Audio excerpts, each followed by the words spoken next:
today. This meeting is being recorded, just so everybody's aware.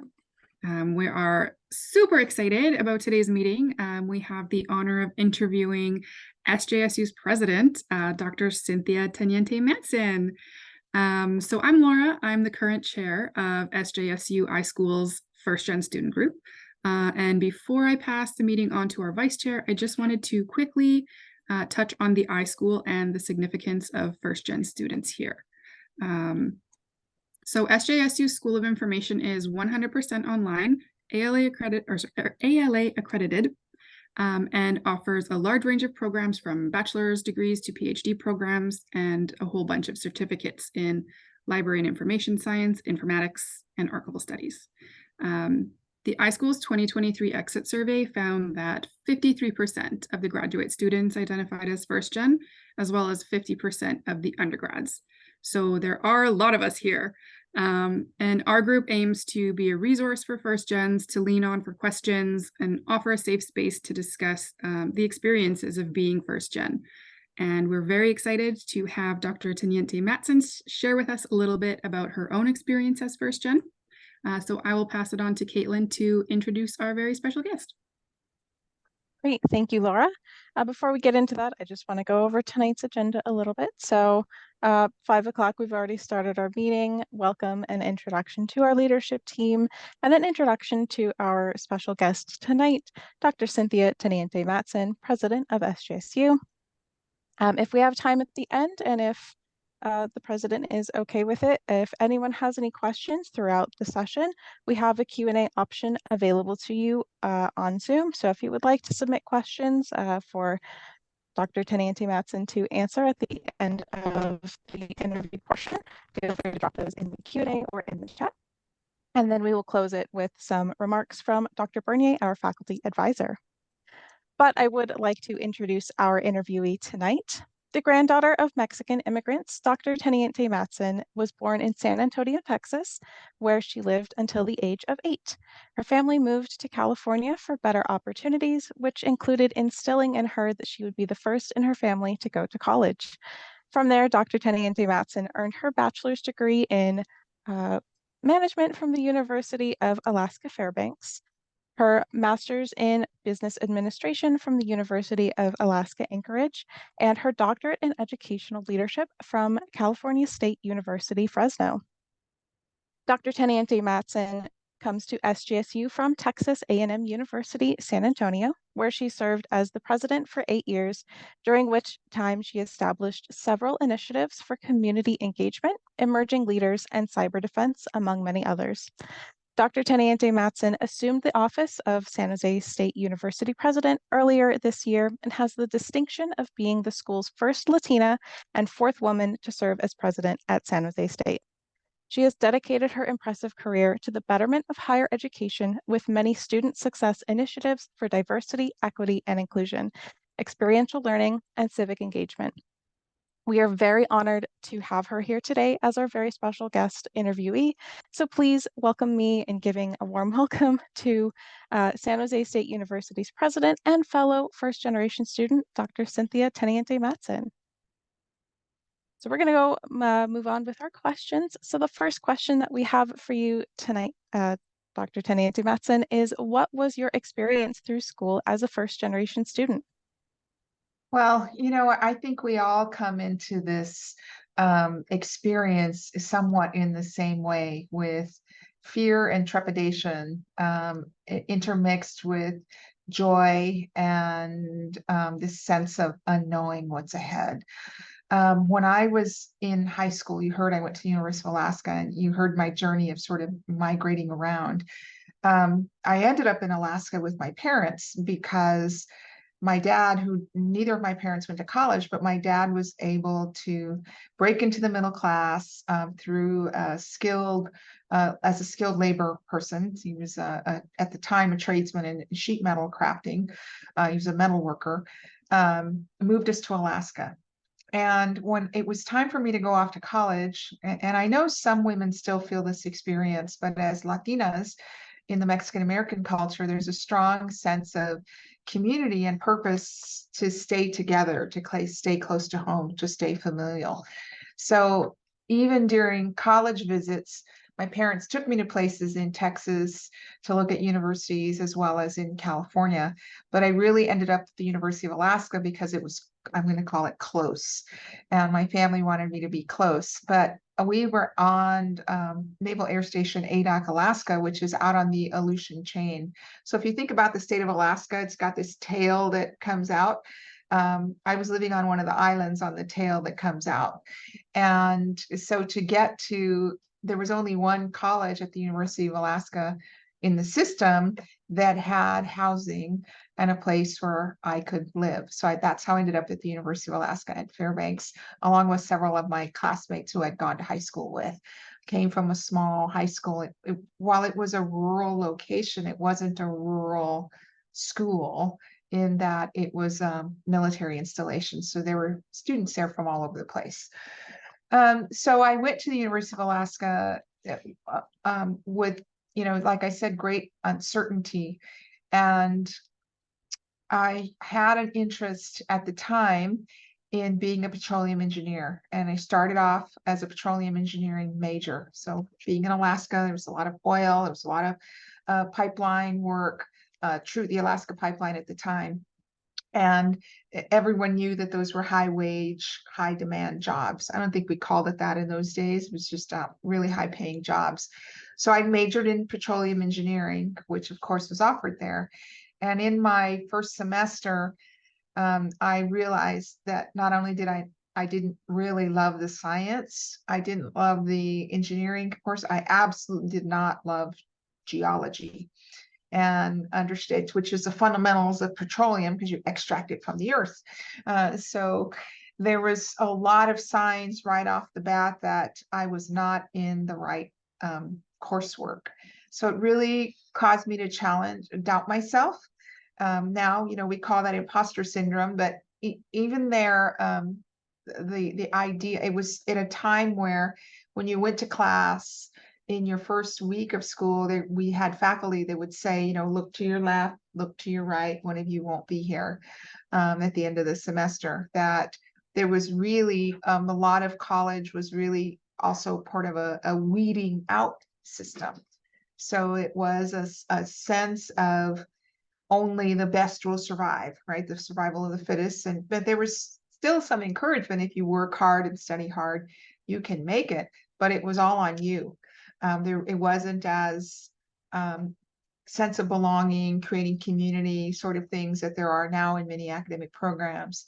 So I did change my major. I did finish my coursework for the semester. I didn't drop out or anything like that. And I wasn't on probation, but it was very, very challenging. And so I thought, man, I don't know that I'm going to be able to do this. Just like other students who I think find their way in that first year. So I changed my major over to business and started taking business courses. And when even though I was doing GE, like everybody does GE at the beginning, some of the GE courses for petroleum engineering, like I said, were these advanced sciences. So by taking GE courses in the business school, it was things like intro to business and intro to accounting, and along with the general ed on the roadmap, I found a lot more sense of self, that I liked the school. I liked the work. I lived on campus, so I had fun times with my roommates. There was a lot to adjust to at the University of Alaska Fairbanks. So like I said, I lived on an island that was, you know, in the middle of the ocean. So we didn't have the extreme weather that you would have if when you're on the mainland. So being at the University of Alaska Fairbanks, it was dark. It was one of those, you know, in the winter time, 20 hours of darkness. It was cold. It was very cold. And it wasn't like that where I had gone to high school. So adjusting to a lot of things. And people came from all over. So I had class with students who really were in rural Alaska, where it was rural with no running water and no utilities. And there was high suicide rates and high drinking. And that was you know, part of being in a bigger city that had lots of rural people from rural communities living in it. So there was a lot of adjustment and nobody really to turn to for support except for my roommates, my college classmates. And I lived in a suite with, you know, 4 other college students.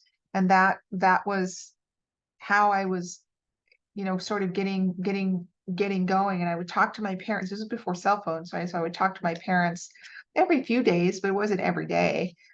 Sometimes it was only on the weekends, depending on whatever I was doing or running around. So it was a big adjustment, just like it is, I think, for all first gen students. When I graduated, I went right to work and waited several years before deciding to get an MBA. And so I have an undergraduate in business and I have an MBA. The MBA, I thought, what I would say is as an undergraduate student, I felt like I really learned how to read.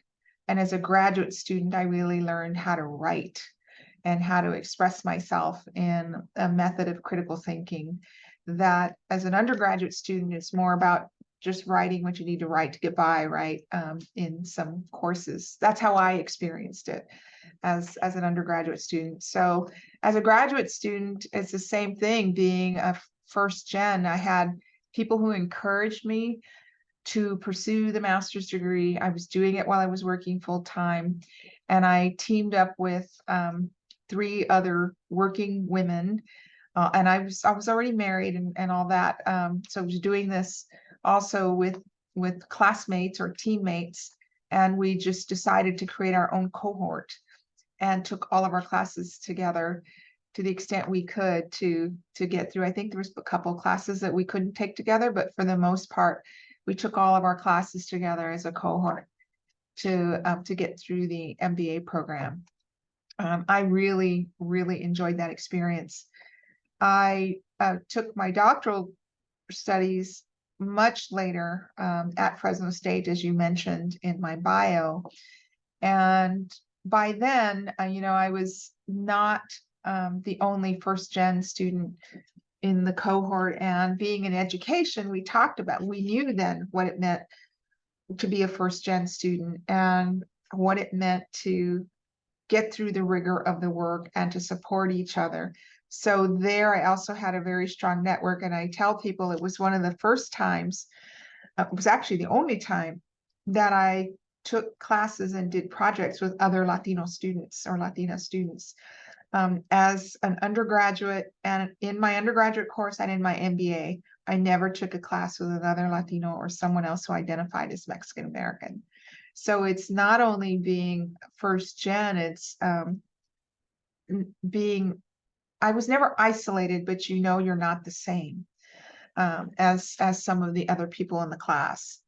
So that there's all kinds of layers of complexity about who we are as people, how we set ourselves up for success, how we combat moments of self-doubt, and how we work with faculty to set ourselves up to ensure we have good experiences getting through these curricular activities. And so that's a lot of my work in school as a first generation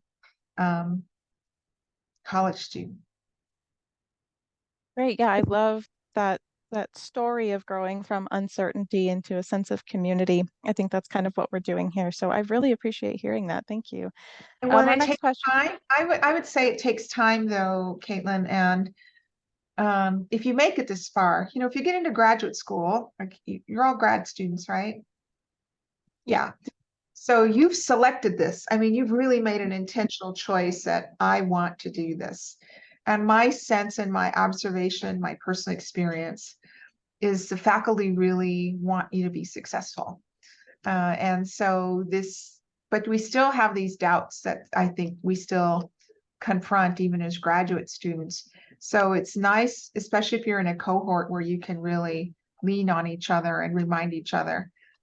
And leave no man behind or person behind. I don't mean to be gendered, but that phrase of, you know, one left behind was was pretty important as a graduate student, that because the workload can be excruciating, the reading alone, keeping up with projects, and the faculty members really don't cut you much slack. I mean, you might maybe get to turn a paper in late, maybe as a grad student. That's a really, I never experienced that as a grad student, but there might be some faculty that let you pass something by. So if you're not getting an A or a B is already like a C or a D, you're failing. And so there's a lot more pressure, I think, as a graduate student to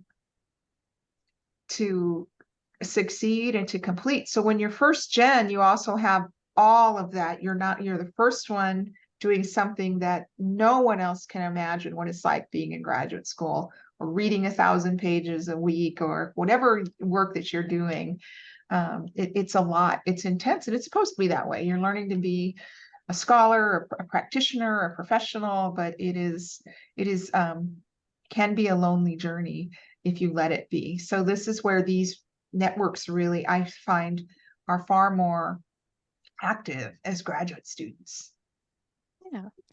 I love that. I just want to say, I love that you made your own little cohort and support system. I think that's the coolest thing I've ever heard. So you kind of already addressed this in your first answer, but looking back, what challenges did you face as a first generation student? Well, I think one of the personal challenges that lots of first generation students face, and I think it's even more so if you're in a community that has racial or ethnic traditions as well, and there could be other, maybe, religious or political. I don't want to narrow it, but I'm just going to talk specifically for a moment about race or ethnicity. In my community, there's a strong sense of we're all behind you.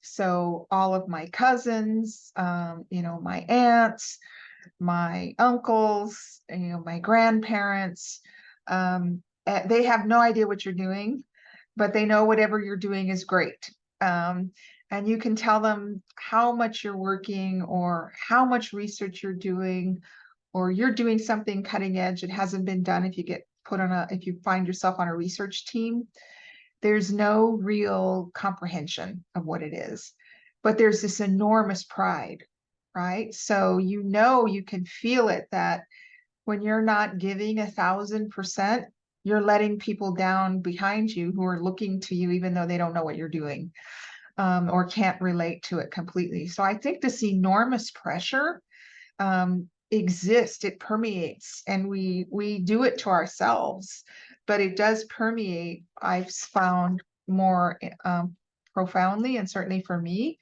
in racial and ethnic communities.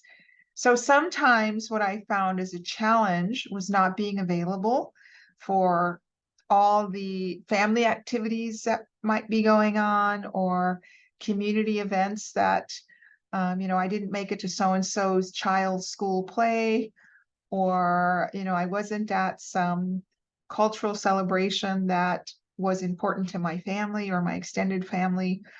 They don't have a sense of understanding that I can't, because I have this really impossible work schedule or school load schedule. And if you're working too, these very difficult schedules, I mean, you can only give up so much sleep. So you still have to sleep sometimes. So you're looking at how you can cut things out. I think that is something we do to ourselves. But I will tell you, the biggest challenge for me as a first gen student that's fresh in my memory was being a doctoral student. And so when you're a graduate student, yes, you're doing a lot of reading. When you're a doctoral student, the work is personified, even at a higher exponential level. And there's really no slacking off at the doctoral level. And the classes are smaller. So it's not 3 or 4 people, but it's not a class of 40 or 50 where you might hide behind somebody else. So you have to do your work. You have to be prepared. You have to write vigorously, and you're reading and interpreting, and you're learning how to do all the things that you need to do for APA style or whatever, Chicago style, it's super critical, right? One of the things that I found as a challenge when I got my doctorate or working on my doctorate as a working parent, I don't know how many people on the call are working mothers or have other responsibilities. So a few times I was in a cohort, there were a couple of semesters where we had to take 3 classes. So just taking 2 classes is a lot as a grad student. So you're taking 3 classes. I do not advise this, but I'm going to tell you how I did it sometimes. Wasn't all the time. On my most difficult times, I would come home. I was an executive. I was a vice president. I was working full time and doing my doctorate and had children. I would come home and do whatever, have dinner, do that sort of stuff. I would get on my bicycle and I would ride my bike outside on the street for 45 minutes to an hour to, first of all, to get a little bit of exercise, but also to wake up, give me energy. I'd come home and I'd do whatever reading or writing I needed to do after my kids went to bed. So maybe like from 9 to 11:30 or something like that. And then I'd get up, I'd go to sleep for 3 or 4 hours, and I'd get up in the middle of the night and write more, and then go back to bed, go to sleep for another hour and a half, and then get my kids up and get going. And I did that because somebody else who was a first-gen student who had babies, my children weren't babies, they were old enough. They would tell me that they would get up in the middle of the night and that's how they were getting their best writing done. So I thought, oh my gosh, how am I going to get up in the middle of the night and still get everything that I needed to get done? And that's why I added this exercise earlier in the evening that would give me the energy to do enough writing and then be tired enough to go to sleep and to get back up and do it again. So I didn't do that all the time. I'm going to be crystal clear, but there were times in the semester that was the only way I could get by. And so I thought about quitting, just like everybody else has their moments. Or, how am I going to tell my kids that I quit? So those sorts of things would wake me back up to, okay, you can do this. You can do this. But those are the types of challenges I certainly felt for myself as a first generation student, but then having parental responsibilities and obligations. But the reason I relate it to being a first gen is just the enormous pressure to say, I can't stop, I can't slow down, and I can't quit.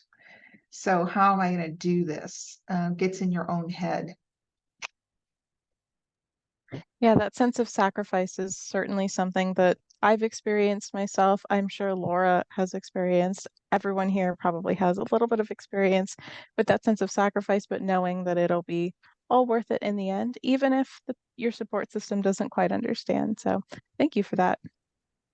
Our next question for you is, do you have any advice that will be beneficial to first generation students in the iSchool program and beyond into the field? Our field really deals with information science, librarianship, things like that. So if you have any general suggestions. So I think one of the things to think about in the graduate program, first of all, is to have a plan. And I think one of the things we've learned from the pandemic is what's really important to us. So I by no means diminish the importance of education. That's my life. I live it. But I don't know if I would tell my younger self that you have to have this much drive all the time. So like I said, you're sacrificing, you said it, somebody else said it, these sacrifices that we're making. I think we learned through the pandemic, are all those sacrifices still the way we want to spend the minutes that we have on this planet? So I think it's one of the pieces of advice for you, I would say, is I'm not saying quit or don't do it. I am saying that when you really feel that you face a hurdle, that it maybe is okay to slow down, or it is okay to say, this is not worth me sacrificing my personal health or my mental health. So how am I going to figure out how to get all this stuff done? Might be one less class, and the world isn't going to end if I don't graduate in May and graduate in summer instead. I don't know. So I think all of us have thought a little bit about purpose and the sense of purpose that we have post-pandemic, and are we doing the work that we want to do? I think if there is no solution anywhere on the planet to balance your life, anybody tell you that they have that figured out, I would suspect they're not being truthful with themselves and they're not being truthful outward. There just is moments of time that we cannot have balance with everything going on. So I think those are things just to keep in consideration, that nobody has a perfect life and nobody has a perfectly balanced life, and cut yourself some slack. In relation to the iSchool program particularly, I would say it's really, you all are on the cutting edge and the cusp of a whole new world that we will experience in the next decade and beyond, using generative AI, machine learning, big data, this human interaction with technology, human interaction with information, which we've been doing for a while, but now it's at this accelerated pace. And how we think about information is going to be remarkably different over the course of the next 5 to 7 years, as these technologies mature and as things start to mobilize. All the new disciplines, how the information and big data is going to materialize into whole new things we know about the galaxy, the idea of living in space, traveling to space. That's all going to only get faster and accelerated with technology and high performance computing and quantum computing and all the other areas which will become household languages for us. So I've been thinking about, as it relates to information, who's teaching our kindergartners today how to use AI tools?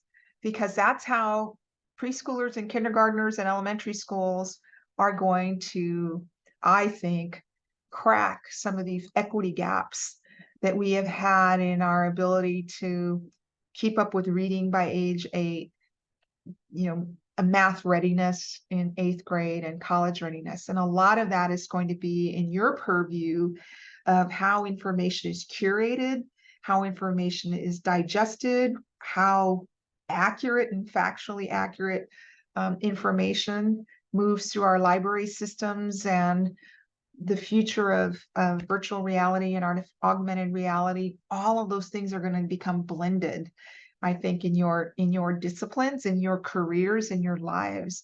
So I think it's really exciting that you've chosen an exciting profession, but it's going to really accelerate how we experience work, learning, people, family, community, all of those things. I don't know if you feel that excitement in your classes or if you can see that in your future, but everybody else does. Yeah, I feel like it's coming down the pipeline. It's something that we're starting to touch on, but I think it's going to be one of those things that we'll have a little bit more hands-on experience as we get into the field. And it'll come through in the program a little bit later, maybe perhaps after we graduate, but something we'll definitely get to learn. So definitely something to look forward to. Our final question for you tonight is, how did you develop your teaching and leadership skills? So teaching was really interesting. For me, I was working as a vice president when I started teaching. So my career trajectory, which we didn't really talk about, is it has been in higher ed for a very long time, but through the administrative ranks. And so when I became, I think I was an assistant vice president when I first started teaching. And I was teaching in the business school.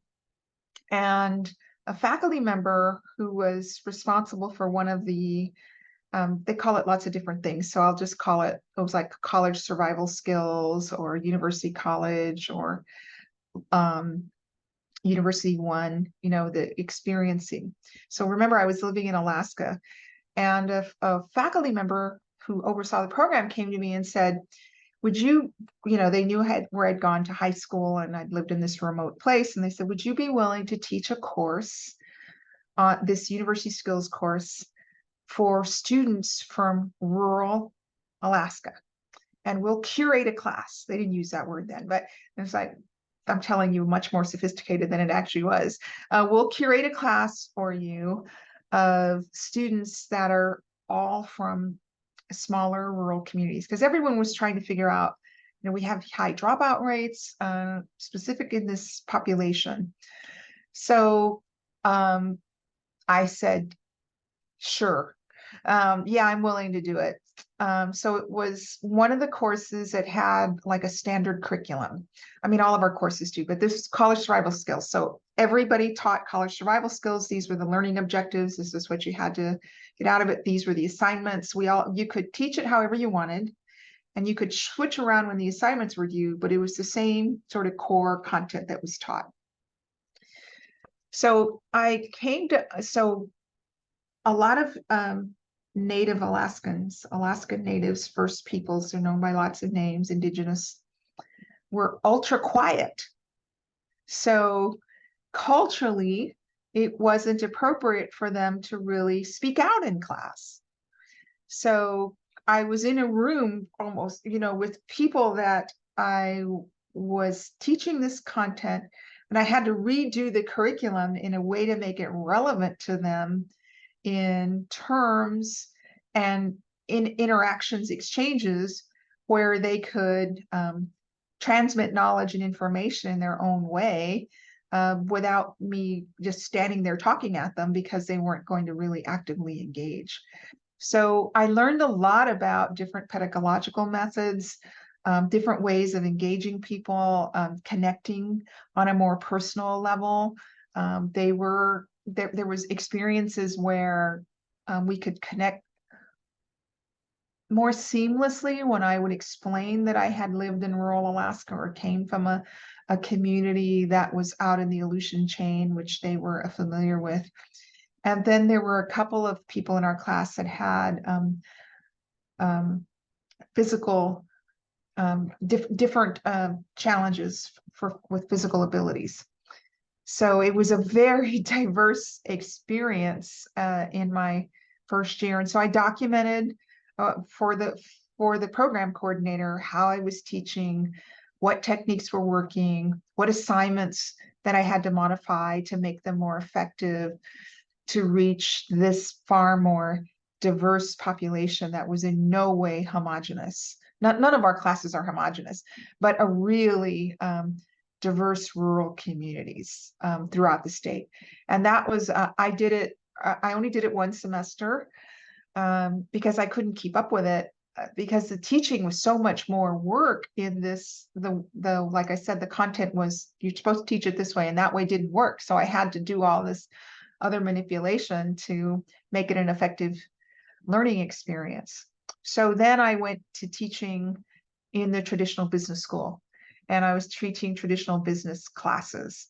And there I found my way in terms of pedagogy and relevant examples. I could bring in workplace examples. I could bring in workplace speakers that people really connected with, and back then more project-based learning.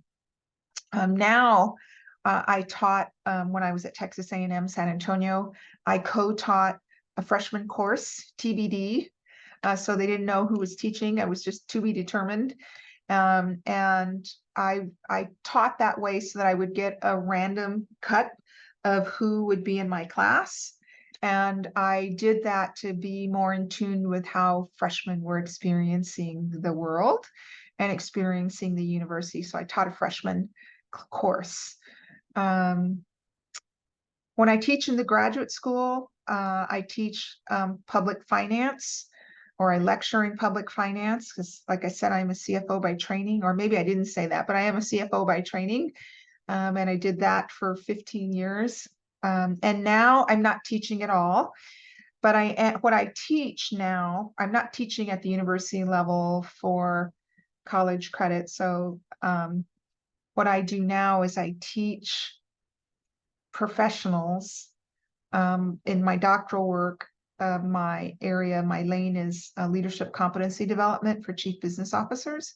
And it is a community that is not as diverse as the world would like it to be. We have a lot more women, but about 2% of our university chief financial officers identify as Latino or Latina. And there's about 8 or 9% that identify as Black. So it's a little bit more diverse there.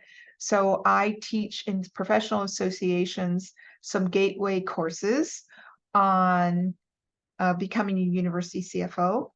And this last year, I began teaching, I call it, okay, don't laugh, the CEO CFO love language. And I teach new presidents or chancellors how to oversee finances and how to manage the working relationship with their CFO. And that is a very different, that's the very different teaching, because I'm teaching other CEOs. And I'm going to tell you, I use ChatGPT to help me frame my thinking about content and how I wanted to approach the class. I did not use what I gathered there was it cut hours off of my prep time and how to think about framing a conversation and how to first this content, then this content, then this content. Because I'm creating my own content. I have my own training tools that are copyrighted and protected that I use, and nobody else is teaching in this space in higher ed for public universities, for public university presidents and chancellors. That's really interesting that you mentioned that. I think in a few meetings ago, we mentioned kind of the AI that's the conversation around AI and how it tends to be villainized a little bit, but it's good to hear that there is some good that comes out of it, at least for the people that want to use it, that find it useful. There tends to be a really, negative skew on it, but I think it's just approaching it from the right perspective. So it's great to hear that. Here's what I would say about leadership, Caitlin. Mhm. I took an online AI course, generative AI. I took an online course, kind of one of these 11 p.m. to midnight kind of things, or early in the morning when I'm riding my Peloton. And that course, which was free online, helped me to think about how to organize my thoughts in a prompt engineering methodology to use the tool to my benefit. Had I not done that, I was doing what everybody else was doing. It was just almost like writing queries, almost like how you use Google or TikTok or some of these other technologies to figure out what the world is saying or thinking about this. So by taking that online course from a leadership perspective, it helped me to understand how can I use this technology to simplify my life. It's not replacing my expertise or my neural pathway, but it is helping me. Okay, now I see this content. I want to pull this out and tease it out. What's the best way to do that? And how's the best way to frame it for a university president at a small Christian faith-based school? And so writing the prompts learning how to write prompts that would provide me information that would help me be effective was actually very effective. I'm telling you, I cut hours out of my time, and it brought me to think about things that I would not have come up with on my own. And I used generative thinking based on what I was getting from the generative AI and how to apply that for what I needed. So I found it to be extremely useful, and I'm using it more and more. I'm not using generative AI for speech writing or speechifying. So I know some people are, I'm not, but I do use it if I say, I'm a Latina first generation student. It's National Hispanic Heritage Month. What are some things I should post about on social media? And out pops some things. I go, well, I hadn't thought about that. So I might do something completely different, but it prompts my thinking in a way that I could not have come to on my own by myself to give other people direction. So I find it to be a very useful tool for guiding my thinking and teaching and learning. I have lots to say about leadership, but I think I'll pause there.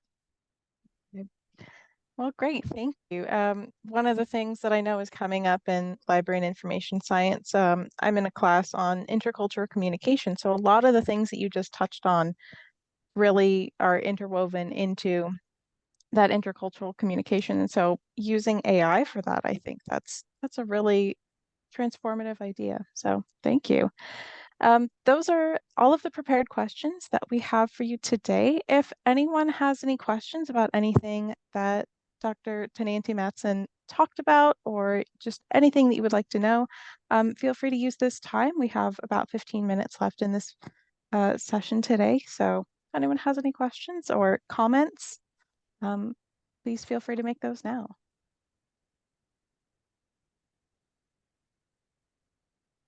No, I have a couple of things that I think I would say to you about, you know, kind of where you are now as a graduate student and where you're going to be when you are done. I think one of the areas that I know you talk about this amongst yourselves, but I can't reiterate this enough as a first gen, especially trying to do everything, that it's really important that you take care of yourself. And one of the best pieces of advice that I ever received when I became a university president, my first presidency, this is my second presidency, was you have to stay healthy. And I thought to myself, stay healthy? I'm healthy. I eat well. I sleep enough. I exercise. I don't get too overly stressed. You know, I can thrive in the right situations. But later on, after having been a university president for about a year, it's the pace of what's coming at you. So similar to being a graduate student, it's the pace of new stimuli that is coming at you, and the rapid amount of time you have to absorb what's coming at you, process it, and say something intelligent about it in either a paper or an exam or a presentation or a project is a lot, and it accumulates on itself. And so when you're doing that repetitively in the tense nature of a 14, 15, 16-week semester, depending on how your classes are structured, it's even worse when it's 8 weeks, you can think more clearly about what it means to be healthy. Because like I said to you jokingly at the beginning, you know, there's only so much sleep you can give up. You have to sleep, you have to eat, you have to drink water. On a good day, you should exercise or do something that provides you some relief. So I think there's something around that, staying healthy, that's important. I think the other part of being a graduate student and being a first gen, which this helps with, is to be comfortable in uncomfortable situations. We're living in a world of great change and a world that's very polarized. Anything you say is used against you, and not in a court of law, but in just, you know, these last 2 weeks, we've seen that about, are you pro this, pro that? What's your opinion on protests? You know, where are you getting information from about the dynamics in the world? That you have to be really comfortable in uncomfortable situations, not knowing that you're not going to have answers for everything. And when you do, it's going to make somebody unhappy. And that's a hard space to be in. And I think those are some areas we have to remain focused on as graduate students. Excellent. I love those comments. Really great suggestions, especially the health kind of hits home for me particularly right now. We have a question from Lindsay in the chat. What suggestions do you have for the first generation community and our first generation leadership group for uplifting and supporting further marginalized peers such as Indigenous, Latinx, etc.? You know, I think this is a hard one. So the advice I have for other leaders is, first of all, to be sensitive. So this would be if I'm talking to a leadership group, so not necessarily you, but part of it is to be sensitive to what you don't know.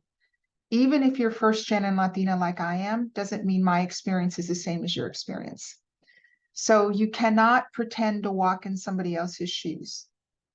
But what you can do is empathize with others and actually listen to learn what their experiences may be.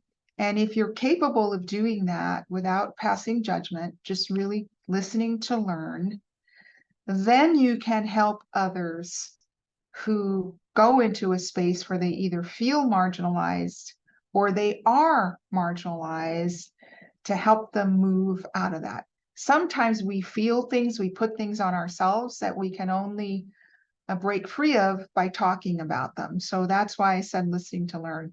But sometimes people don't know, they don't understand that they're engaging in microaggressions or behaviors or using words or experiences that may not have the same effect with someone else. And so this listen to learn, being sensitive, asking people how they feel or what they're experiencing so that we can create appropriate spaces for them. San Jose State has a lot of resources that are available that are part of our infrastructure, that they're part of our fee structure. All students should use the services that are available to them. And sometimes we don't know that, or we just don't use the services. I'm not saying everything at San Jose State is perfect. I know you could probably all point to something where you didn't have a good advisor, or you couldn't find a parking spot, or food costs too much, or whatever it is. The internet didn't work when you needed something. The library didn't have what you needed. But for the most part, we have a lot of resources to help break down those systemic barriers. But sometimes we have to identify them because we don't always know what they are.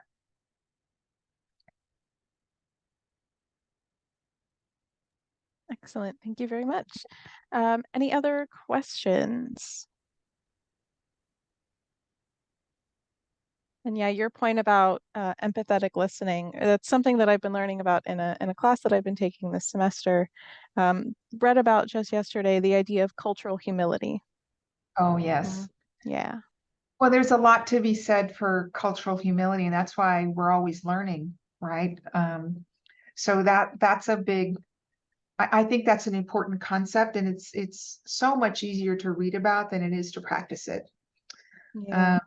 And so those are things we just have to remind ourselves, and it's hard to do in a very busy world, in a busy space. That's what's so great about these affinity groups and networking opportunities that you have, not only to be with each other, but to challenge each other and help us break out of those spaces when we go to an imposter syndrome spot. And, you know, all of us get imposter syndrome. Even I get it sometimes. And what I say to people is, you know, pretend you're in a car looking through the windshield because you're driving forward. Take that imposter syndrome and put it in the back seat, out of the sight of your rear view mirror. So it's with you in the car, but it's not in the front, and it's not guiding who you are. And I think that helps to separate it, because it's so easy to say, girl, you got this, or don't worry about it, it's all good, but it's not. That doesn't help you get rid of it. So confront it, move it to the back, and keep moving. Yeah. Recognizing that it's still part of who you are, it's part of your identity, it's part of how you've come to be who you are, but still putting it behind you. I really love that idea. Thank you. And if you're feeling really good, pack it in the trunk. Oh, excellent. That car Put it out of metaphor, sight completely. yeah, because you know it's it's always going to be there. It just doesn't have to be in the front seat. Good. Thank you. I'm not seeing any more questions. Just some comments coming through the chat.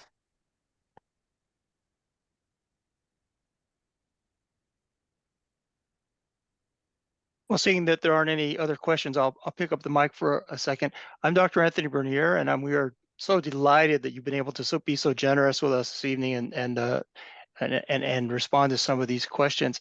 On behalf of the faculty and our director, Dr. Anthony Chow, I wanted to thank you for spending time with us and lending some heavyweight credence to the notion that even though we're in master's programs, that imposter syndrome is a part of the experience, whether it's for some in the front seat, for some it's in the trunk, but the kind of experience that you've talked about this evening has a lot in common with many of our students. Although a kind of a question I wanted to pose, one of the sociologists I found most insightful about sort of separating yourself from your past, your family's past, and moving, we want to say forward, we want to say further on, we want to say up, however we characterize that. Some of the people that come around this conversation for us, or some of our students, even in our leadership team, have separated from their family. And it hasn't, the support that you had, even though people didn't know what you were doing, but they were supportive, they didn't feel that kind of support. And the metaphor that I found the most illustrative is whether you feel confident in wearing your school swag when you go back home. Some people feel confident and proud, and their families are proud of it. Others have a different interpretation. So I'm wondering if you have any insights about that range of being supported on one side, and on the other hand, maybe not so much. Well, you know, we are always fearful of the unknown. And so I think sometimes that lack of support is either fear that you're going to grow beyond the rest of your community. So how you ground yourself in remembering that you're part of a community, the community of the family who love you, the good, the bad, and the ugly, I think can give a person the strength to show up in your school gear and be able to explain why you're proud about it without being prideful or boastful is part of it. Sometimes it could be jealousy or animosity that someone in your family or in this network didn't feel like they had the intellectual capacity that you did, or maybe they had the intellectual capacity but not the staying power to get it done. So I think I would do everything I could to not separate from my family, but I would do everything that I could to eject the negativity. And that's mindset. That's just mindset. And because especially when you're first and you're first gen, everybody else is looking to you. So you have to seed what you want to grow. And we want to seed for other in our own families, especially in communities of color, but for everybody really, to know that they can do it too. So I think that's part of the family, the familial leadership experience, to be able to talk things through. And for the most part, in a functional family, and even some with dysfunction, because we all have it, people will still love you. And that's the thing we have to look for. Excellent. I love those comments. I love just the idea of talking it through and transformative kind of conversation. So thank you so much for your time tonight. Thank you everyone who has attended tonight. We are just so honored to have had you here tonight, Dr. Cynthia Teniente-Matson. This recording will be available within the next day. So if you would like to rewatch it, send it to someone who you think would really appreciate hearing these insightful, wonderful comments. I know I took so many good things away from tonight's interview that just good reminders for the rest of my time in grad school. Yeah, so thank you. We have our links here if you would like to learn a little bit more about our group if you haven't already. And we would like to remind everyone that our next coffee and chat will be on November 16th at 6:30 Pacific Standard Time.